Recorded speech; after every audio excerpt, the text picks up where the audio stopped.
Salam alaikum. Alors aujourd'hui, on va corriger l'examen, la session du rattrapage 2020-2021 pour la section A, B et C du prof Mohamed Hashimi. Alors commençons par le premier exercice. Exercice 1. On a une entreprise qui fabrique deux articles A et B à partir de deux facteurs de production P et Q. Les deux tableaux suivants présentent les quantités disponibles et les coûts unitaires des facteurs de production. Les quantités de chaque facteur nécessaire à la fabrication de chaque article et le prix de vente unitaire de chaque article. Alors, on a le facteur de production P et Q disponible en stock 180, 200. Le coût de production pour P 10, pour Q 20. L'article A utilise 2 P et 4 Q. L'article B utilise 3 P et 2 Q. Pour la marge, on a l'article A, le prix de vente unitaire c'est 300. Pour l'article B, le prix de vente unitaire c'est 200.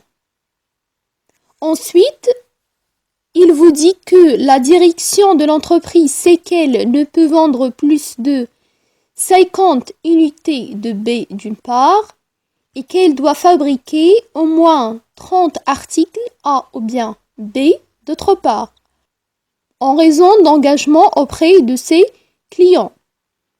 Pour les variables, notant x1 et x2, les nombres d'articles A et B à fabriquer. Afin de répondre aux questions suivantes, écrire sous les contraintes liant les variables un modèle linéaire nommé P1 qui minimise le coût de production et un autre modèle linéaire qu'on va nommer P2 qui maximise la marge sur le coût de production.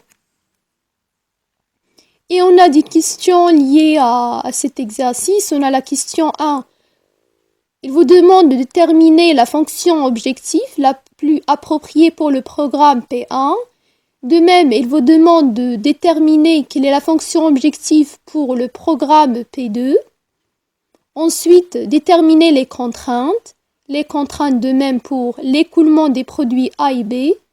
Pour la question 5, les contraintes qui sont également les contraintes de P1 et de P2 en même temps.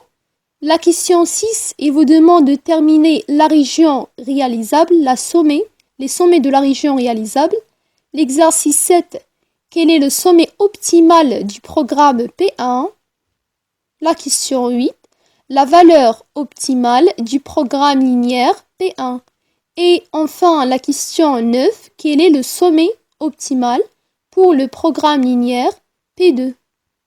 Si toutes les propositions sont fausses, alors on coche la case E. Voilà, alors premièrement, on va essayer de modéliser ce problème.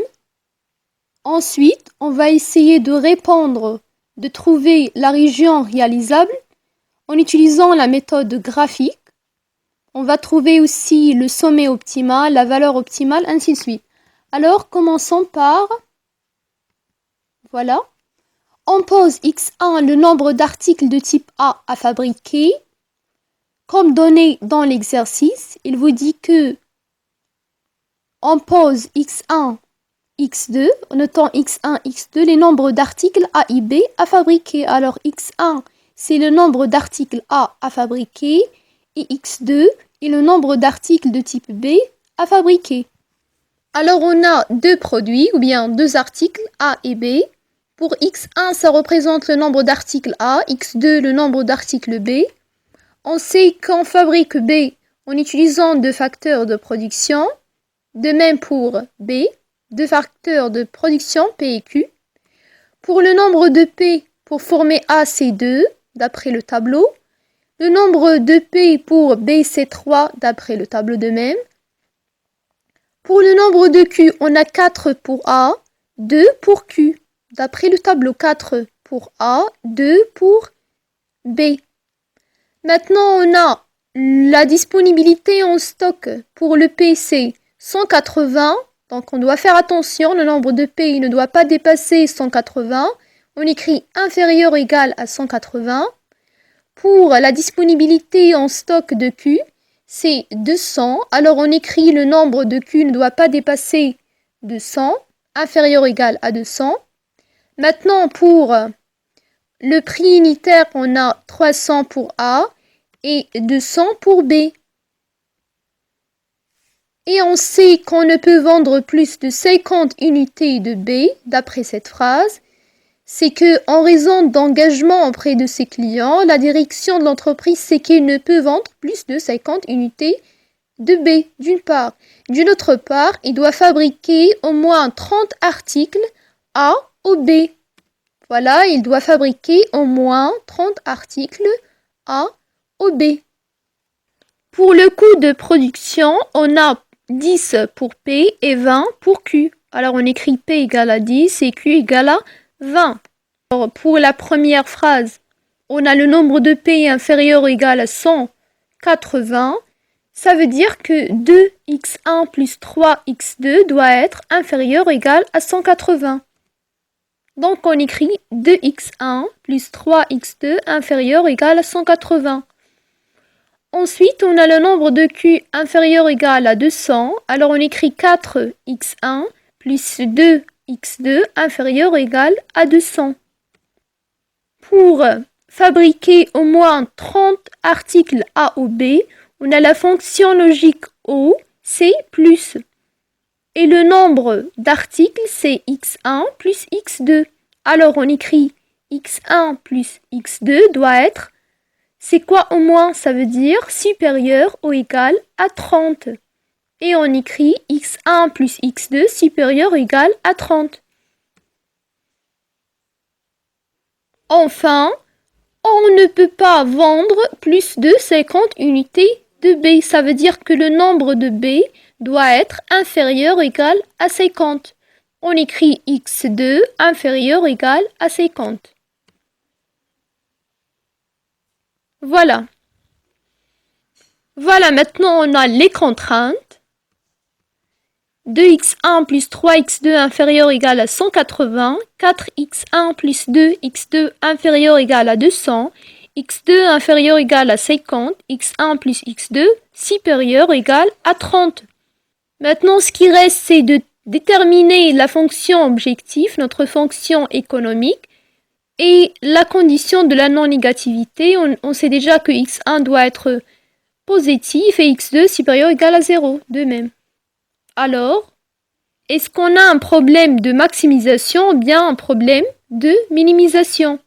Dans cet exercice, il vous demande de déterminer deux systèmes linéaires, le système P1 et le système P2. Pour le premier système, l'objectif c'est de minimiser le coût. Pour le deuxième système, l'objectif c'est de maximiser le profit. Alors pour le premier, on écrit min W égale à 10x1 plus 20x2. Pour le deuxième système, on écrit max Z égale à 300x1 plus 200x2. À gauche, c'est le problème P1. À droite, c'est le système P2. Maintenant, on doit dessiner les contraintes. Commençons par P2. La première contrainte, c'est 2x1 plus 3x2 inférieur ou égal à 180. On sait que c'est une droite. On écrit égal. Premièrement, on détermine deux points. On a le point 90, 0 et le point 0, 60. On pose ces deux points et on a la droite qui correspond à la première contrainte. De même, on passe à la deuxième contrainte. On a 4x1 plus 2x2 inférieur ou égal à 200. On pose l'équation et on a 50, 0 pour le point et 0, 100. On pose ces deux points. On relie ces deux points pour trouver la droite qui correspond à la deuxième contrainte. Maintenant, on passe à la troisième contrainte. On a x2 inférieur ou égal à 50. On écrit x2 égale à 50. Et on trace la droite qui correspond à la troisième contrainte. Enfin, la dernière contrainte, c'est x1 plus x2 supérieur ou égal à 30. x1 plus x2 égale à 30. On choisit deux points. on a le point 0,30 et le point 30, 0. On pose ces deux points, on relie les points pour trouver la droite. Il suffit de dessiner deux points pour trouver la droite. Et enfin, on a la droite qui correspond à la dernière contrainte. Maintenant, on doit assurer les zones. On a pour la première contrainte inférieure égale, ça veut dire qu'on a au-dessous de cette droite. On va assurer la zone qui est au-dessous de cette droite bleue. Voilà, en bleu. Pour la deuxième contrainte, on a de même inférieur égale, ça veut dire qu'on doit assurer la zone qui est sous cette droite. Voilà, on doit assurer toute cette zone. Pour la contrainte suivante, on a de même inférieur égale, ça veut dire en dessous de cette droite en violet. Voilà. Et pour la dernière contrainte, on a supérieur ou égal à 30, ça veut dire en haut de la droite bleu clair. Ça veut dire en haut de cette droite bleu clair. On va assurer toute cette zone ici. Voilà. Enfin, on a l'intersection de toutes ces zones et on trouve la région réalisable I, G, F, B, A et J. C'est la région réalisable. Finalement, on cherche le point optimal, le point pour max z. Alors, on doit dessiner cette fonction. La droite pour 300x plus 200x2 égale à 0. x1 c'est moins 200 sur 300x2. Ça veut dire que x1 est moins 2 sur 3x2. Et on cherche deux points. On a le point 0, 0 et le point moins 20, 30. On dessine ces deux points. On les relie pour trouver la droite qui correspond à max z. Puisqu'on a dit max z, alors on cherche le point maximal, qui sera le point F. Alors le point optimal est F et le point F. Voilà, on dessine les contraintes avec les zones qu'on a trouvées et la fonction z, max z. Voilà. Maintenant, on passe au système P1. Pour P1, on a minimum W, c'est 10x1 plus 20x2 et les mêmes contraintes avec la condition de la non-négativité. Alors, c'est pas la peine de refaire les contraintes puisqu'on va garder la même zone. Donc, il suffit de dessiner la fonction min W égale à 10x1 plus 20x2. On écrit 10x1 plus 20x2 égale à 0. Ça veut dire que x1, c'est moins 20 sur 10. x1 égale à moins 2x2. Et on choisit deux points, c'est 0, 0 et moins 20, 10. On dessine ces deux points, on les relie pour trouver la droite. Et puisqu'on a dit minimum, alors on cherche le point optimal qui correspond à min W. C'est le point A. Voilà, c'est le point A. On dessine tous les parallèles à cette droite pour trouver le point optimal, ce qui va donner le point optimal est le point A. Maintenant, c'est plus facile de répondre à ces questions. Cochez la fonction objectif la plus appropriée pour le programme P1. C'est bien sûr la réponse A, min z égale à 10x1 plus 20x2. Donc, on a max z et min z. Pour la première question, on a coché la fonction objectif la plus appropriée pour le programme P1. On sait que le programme P1, c'est un modèle linéaire de minimisation, donc on écrit min z, c'est 10x1 plus 20x2. Pour la fonction objectif la plus appropriée pour le programme P2, qui est un problème de maximisation, on a trouvé que c'est 300x1 plus 200x2. Pour les contraintes les plus appropriées à la disponibilité des facteurs de production, les facteurs de production c'est P et Q, on a trouvé les contraintes 2x1 plus 3x2 inférieur ou égal à 180 et 4x1 plus 2x2 inférieur ou égal à 200. Pour les contraintes les plus appropriées à l'écoulement des produits A et B, on a dit que x2 ne doit pas dépasser 50, donc on écrit x2 inférieur ou égal à 50. Pour la question 5, parmi les contraintes suivantes, lesquelles peuvent être également des contraintes pour P1 et P2 à la fois, on a trouvé x1 plus x2 supérieur ou égal à 30. Pour la question 6, on a dit que la zone réalisable est GA, B, F, GI. Mais on doit faire attention, c'est que F 35 100, mais on a pour F 30 40 et non pas 35 100, donc on doit faire attention. De même pour les coordonnées du point A, on a 50 0, ce qui est faux, parce que les coordonnées correctes du point A sont 30 et 0 et non pas 50 0.